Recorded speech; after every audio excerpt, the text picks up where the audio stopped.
En el siglo VII, el escritor Baltasar Gracián dijo aquello de «lo bueno, si breve, dos veces bueno». Así, para muchos lectores, los relatos son los culpables de la mejor sensación literaria de todas. Un auténtico maestro de la narrativa breve es el escritor Gonzalo Calcedo, considerado uno de los mejores cuentistas españoles. Su último libro, El prisionero de la avenida Lexington, fue finalista del Premio de la Crítica de Castilla y León. Conserva los temas a los que siempre recurre el autor: la pérdida, la melancolía, la incomprensión. Pero sube un peldaño más alto al proponer historias más complejas donde predomina lo anecdótico y un lenguaje elegante y decidido. Los personajes son escépticos, en su mayoría niños y adolescentes que se enfrentan al fracaso de los mayores. Se trata de cuentos escritos a partir de un viaje a Nueva York que realizó Calcedo, todo un apasionado por la tradición literaria americana. En varias ocasiones hemos tratado en el programa la narrativa breve y esta vez queríamos hacerlo junto a todo un experto, Gonzalo Calcedo. Buenas tardes. Según dices, los cuentos de este libro están escritos antes, durante y después de un viaje que hiciste a Nueva York. ¿Qué cambió en tu forma de narrar de unos relatos a otros? Bueno, no es que haya cambiado algo. Yo soy un gran deudor de la narrativa norteamericana. No tenía previsto escribir un libro de cuentos sobre Nueva York, pero a raíz de un viaje y de un cuento que escribí estando allí en Nueva York, que es el que da título al libro, me surgió la idea de completarlo, y por eso digo que el libro en cierta manera está escrito hacia detrás y hacia adelante. Hay una serie de cuentos que ocurren sobre personajes que han partido de la ciudad o han vivido allí durante un tiempo, y otros que ocurren en tiempo presente. Fue un viaje de apenas una semana. ¿Te dio tiempo a pensar en los relatos de este libro? Principalmente en lo que es una idea general. Yo cuando hablo del libro procuro dejar claro que no es una guía de viajes disimulada ni un análisis en profundidad de lo que sería la sociedad americana. Es más bien una visión un poco naif, como si estuviese contemplada desde el punto de vista de un niño. Una impresión muy general, más centrada en los sentimientos. Los protagonistas son sobre todo niños y adolescentes que luchan ante los fracasos de los mayores. ¿Qué historias viven esos personajes? Llaman quizás más la atención los cuentos protagonizados por niños porque suelen generar cierta ternura, porque parten de la indefensión ante lo que es el mundo adulto, pero también hay cuentos narrados desde el punto de vista de los mayores. En general, lo que se narra es el fracaso, un fracaso, digamos, muy extensivo a lo que es el hombre contemporáneo, un fracaso existencial basado a veces en el fracaso amoroso, el fracaso laboral.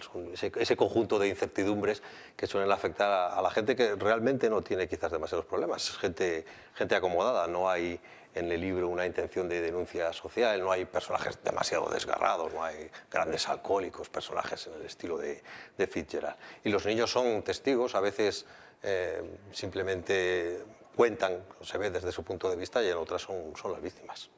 El relato que da título al libro es un curioso juego entre las ventanas de dos apartamentos de Manhattan.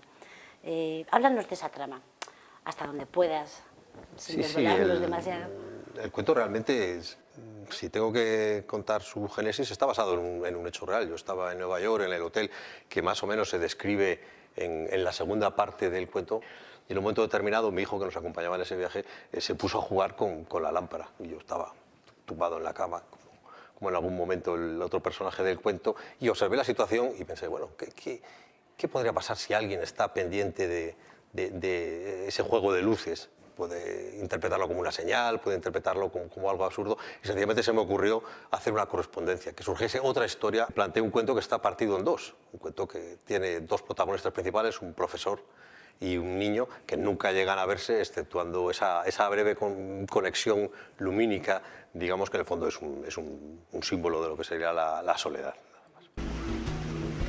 Retiró la mano del cristal, la sintió adormecida, fría. La muerte empezaba así, por un miembro, e iba avanzando dulcemente hasta poseerte. Lo pensó complacido, una media sonrisa en los labios. Luego tuvo miedo y tanteó la mesa en busca del interruptor de la lamparilla. Fue entonces cuando se fijó en una luz que se encendía y se apagaba en la lejanía. No debía ser demasiado lejos, puesto que distinguía aquel pestañeo con claridad. Un fallo eléctrico, pensó, pero leyó entre líneas lo que parecía un mensaje de un alma perdida. Otro de los relatos lleva el nombre del famoso cuento de Edgar Allan Poe, El gato negro. ¿Querías rendir un homenaje al autor? Poe es un gran cuentista, pero no es de los que más me han influido, ¿no? Digamos que él es un cuentista basado en esa idea clásica que todos tenemos del cuento, que es el cuento como artefacto que al final, en su última frase o en un momento determinado, explota y transmite una sensación. Pero sí, era un cuento en el que la presencia maléfica de un gato tiene su importancia y decidí ponerle ese cuento, más que como homenaje a Poe, quizás como homenaje a toda esa tradición simbolista de los narradores norteamericanos. ¿Cuánto tiempo tardas en escribir tus relatos? ¿De qué depende? De bastantes cosas. Por ejemplo, los relatos de este libro son relativamente largos. Yo la distancia que practico habitualmente como sistema de trabajo anda por los 5, 6, 7 folios. Es un trabajo que puedes escribir lo que es la raíz del cuento a lo mejor en un par de horas. Eso no quiere decir que tú tengas un cuento ya escrito en 2 horas, porque las correcciones posteriores que yo al principio de mi carrera, de mis libros, apenas me llevaban tiempo, ahora me suponen triplicar o cuadruplicar muchas veces el tiempo que le dedico a un cuento. También hay cuentos con suerte que surgen y en el momento que los has escrito no es que sean perfectos, pero te das cuenta de que tienen cierta alma y de que bueno, realmente van a trascender y no necesitan grandes correcciones. Otros cuentos más pobres de origen tratas de mejorarlos a base de las correcciones y no siempre aciertas porque muchas veces lo que estás es desvirtuándolo. Pero bueno, yo tengo la costumbre de escribir muchos cuentos asiduamente como material de trabajo. Otra primavera, inesperadamente, la rosa de los Cintila volvió a abrirse. El negocio del alquiler de habitaciones rebrotó, esta vez de forma más carnal. Eran parejas esquivas las que alquilaban por horas las habitaciones. Se había corrido la voz y el trajín de coches no respetaba parterres ni aceras. Nos indignamos, no por apocamiento, sino porque la proximidad a su casa, en cierta manera, hacía que el asunto nos concerniese más que a otros, como si fuese privado, un asunto entre los Cintila y nosotros.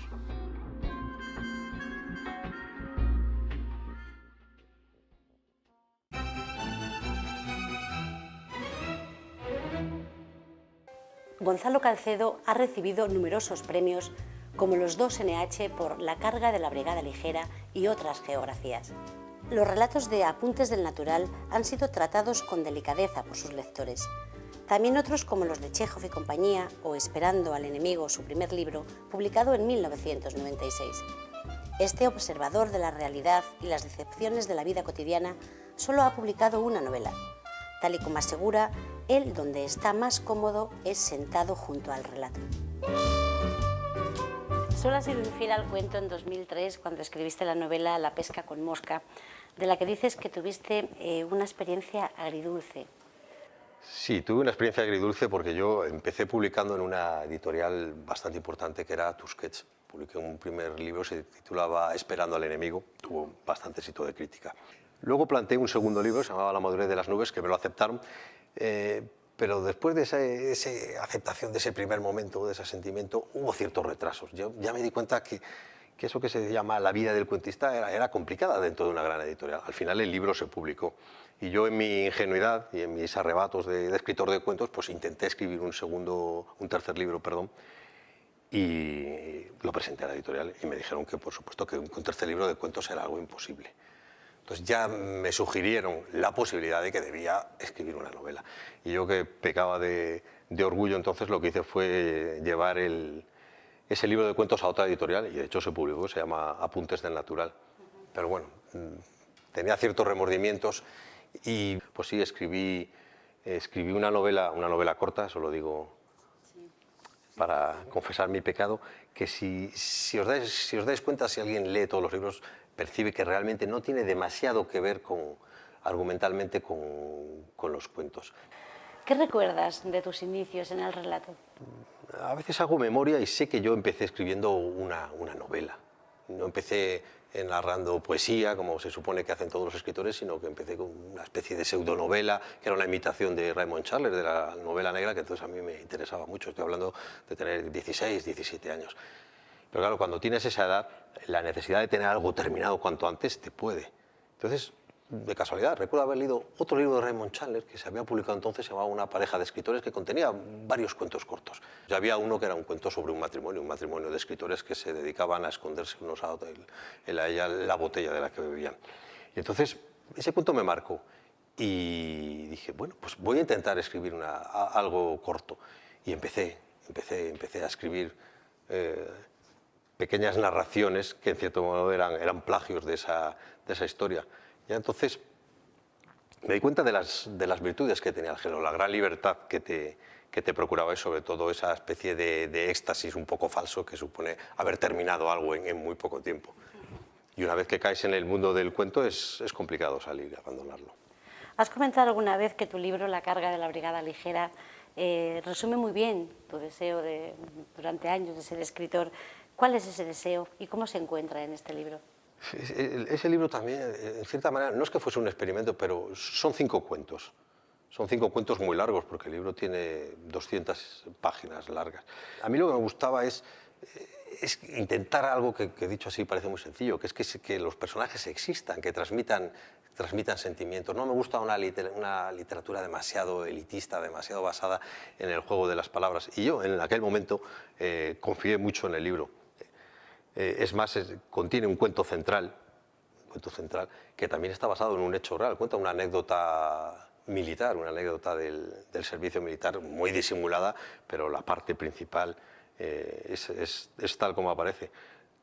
Cuando he vuelto a releerlo me he dado cuenta que parece un poco inverosímil, un poco trágica o excesivamente, incluso yo diría sangrienta, por una anécdota un poco truculenta, pero es real, que es el transporte por parte de unos pobres soldados en un tren de los restos, las muestras y las vísceras de un soldado que se ha suicidado el día de Nochebuena. Y eso es real porque sucedió y yo participé en ese pequeño siniestro convoy. Para terminar, Gonzalo, queríamos preguntarte ¿cómo colocarías el relato corto para que fuera más visible, sobre todo para los jóvenes lectores? Bueno, yo creo que hay un momento de ruptura entre lo que es cómo se enseña la literatura a los niños en la primaria y cuando llegan al instituto. Cuando están en la primaria son absolutamente libres para elegir cualquier tipo de texto. Una vez que la literatura ya se convierte, digamos, en una asignatura, en algo que hay que evaluar, ya pierde todo el encanto.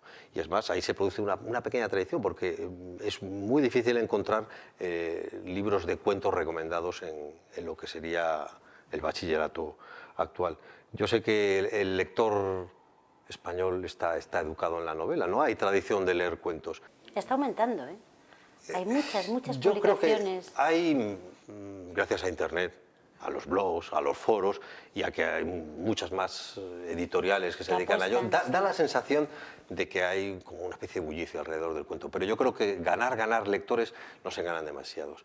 Yo creo que lo que no hay que hacer es dar la espalda al cuento cuando se llega a esos 15, 16 años donde ya un lector ya se forma definitivamente o desaparece, como sucede en muchísimos casos. No, pero yo lo estoy viendo por las ventas, por lo que te piden, ¿no?, los lectores, y sí que es cierto que está aumentando en gente joven, quizá por la sencillez que te dices tú, de que sea un relato corto, que lo terminan antes. Sí, pero bueno, eso también es un inconveniente para muchos lectores, que les cuesta el hecho de coger un libro de cuentos y tener que empezar una historia cada vez que acaba un cuento. Están acostumbrados un poco a la arquitectura de la novela, que te va llevando de la mano capítulo a capítulo. Yo siempre digo que realmente cuentos los leen los escritores de cuentos, otros escritores y los que pretenden ser autores de cuentos, porque en el fondo se piensa que es como un escalón hacia algo más. Y bueno, habrá que esperar a ver qué sucede. No, yo no tengo demasiada fe. Sí, yo apuesto por ellos, tienen su público.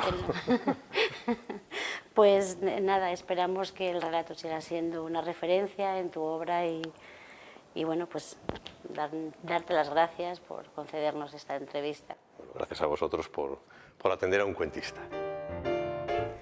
Un escritor de tramas sencillas, aparentemente, de personajes normales que esconden un pasado y una realidad desgarradora. Dueño de un estilo propio, Gonzalo Calcedo es un referente del cuento que sabe innovar conservando la riqueza de las pequeñas cosas.